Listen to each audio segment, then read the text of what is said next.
Welcome to another edition of World Talks here on TVP World. I'm your host Benjamin Lee, and please join me and my guests on this next interview. EU leaders have wrapped up a high-stakes summit in Brussels, approving a €90 billion support package for Ukraine while failing to agree on using frozen Russian assets.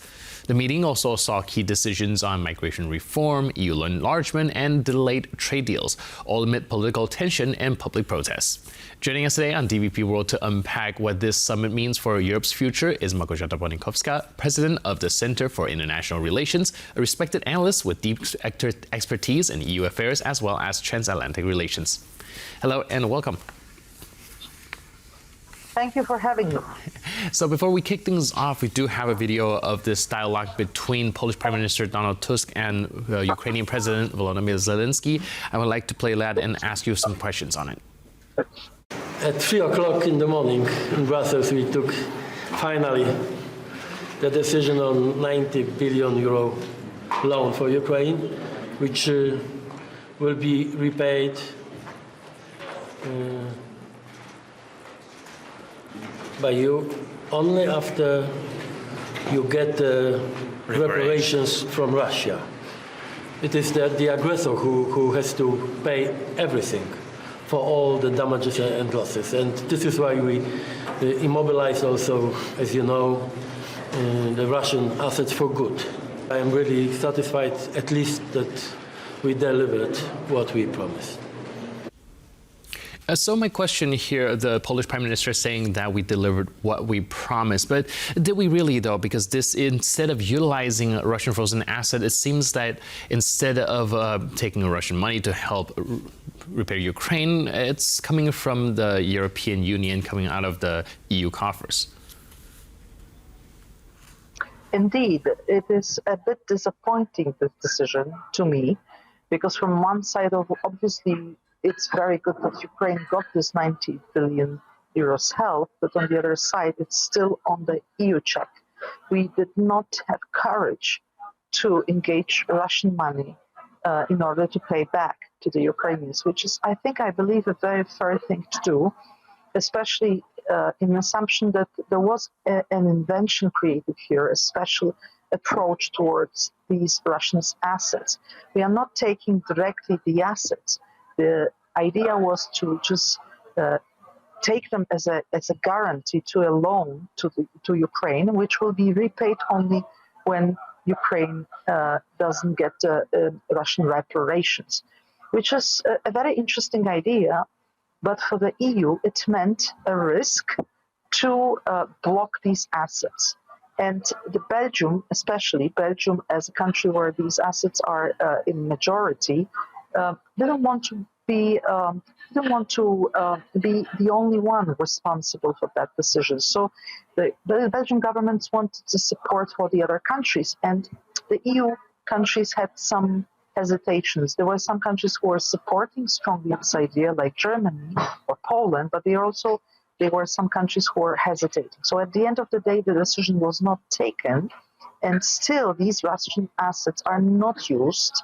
It has been 4 years. They are frozen and they are not used in favor of Ukraine, which I think it's a very disappointing moment. Right, and you mentioned, of course, there's a lot of sticking points when it comes to actually utilizing the frozen Russian assets, which ultimately led to the plan collapsing. And it's kind of perplexing to me. Why is it easier to convince European nations to use their own money than to convince them to use the Russian ones? Let's be very frank. Europe is afraid of Russia. It is afraid of consequences also in international scene, because from Russian side, some European countries don't want the answer of Russia, possible repercussions, for example, concerning the European assets which are still in Russia, because many of European companies, they stop activities, but they keep properties, they keep assets in Russia, so they are afraid of losing that, because Russia can always, just take it, whatever is left. And from the other side, it's also a risk in the international sense, because international markets can take it as a pretext or as a precedent that one country or a group of countries like the EU can make a decision to frozen assets of another country. Forget Russia for a moment.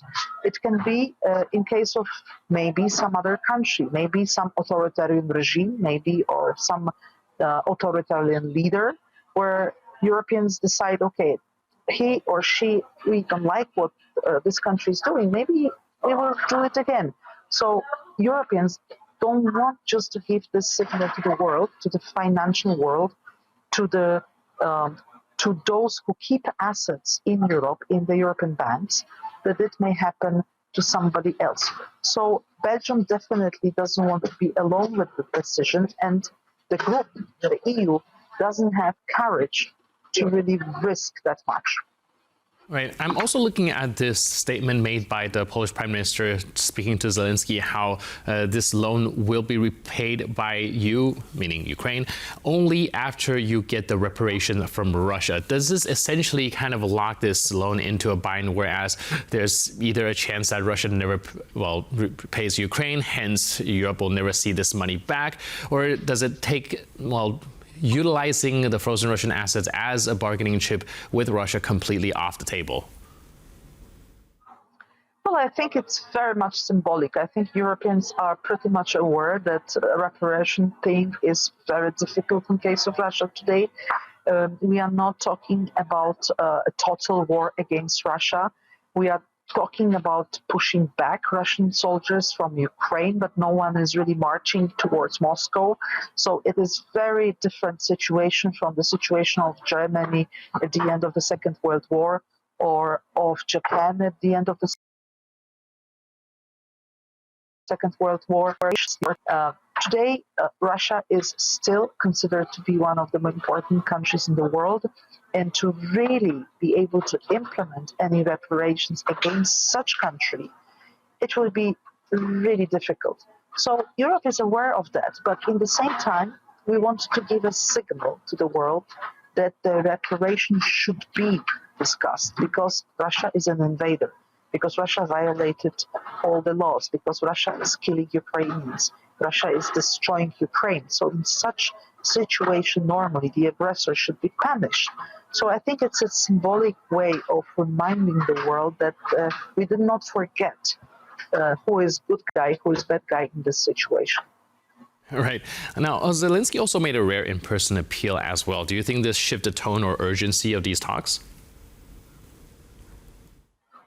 Yes, obviously, President Zelensky personally understands very well that Ukraine is in a very difficult situation right now.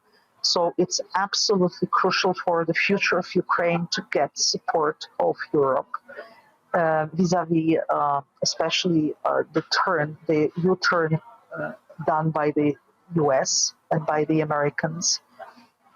In this situation, Ukraine has to stick to the European partners, and obviously Zelensky realizes without European help, Ukraine will not be able to continue. Ukrainians don't want to accept all the conditions given by Russia.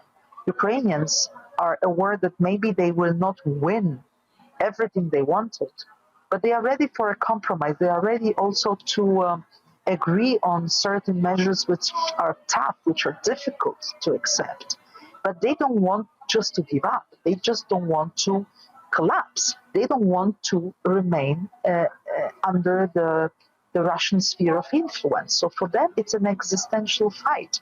And that's why the president of Ukraine is very much aware of the importance of this European decision. Ukraine alone is not able to fight Russia. Ukraine, with European help, is able to continue fighting for some time. But obviously, Ukraine was hoping that in the coalition supporting Ukraine, the Americans will be there. In a situation where the Americans positioned themselves as a mediator in between Russians and Ukrainians, or even worse, in between Russians and the Europeans, so the Americans, in a way, forgot that they are our ally. It puts Ukrainians in a very difficult position. And also it puts Europeans in a difficult position of a choice to give up or to continue supporting a country which became our first defense line. Right, difficult position and difficult times indeed. Thank you so much for your input and insight. Really appreciate it. And thanks for being with us on TVP World. Thank you. Good night. Cheers. And thank you for tuning into this edition of World Talks. For more news, update, and commentary, please stay tuned to TVP World.